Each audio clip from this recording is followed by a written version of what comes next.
काफिला गुजरात की तरफ रवा दवा।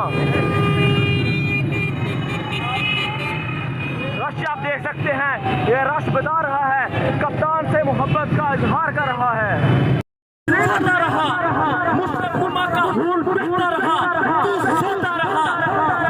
पूरी दुनिया के सामने मुसलमानों का कलमा बुलंद किया तो इमरान खान ने किया।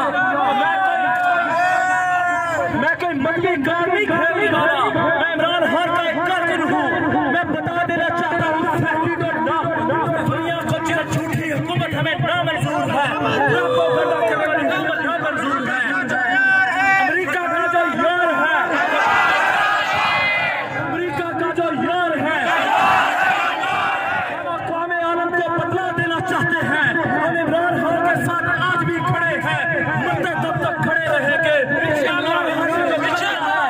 इन पटवारियों को, इन दरिंदों को, इन बदमाशों को, 70 साल से पाकिस्तान में कब्जा करने वालों को इमरान खान ने ढांढा कर दिया है। इस्लामाबाद में ये आवाम इमरान खान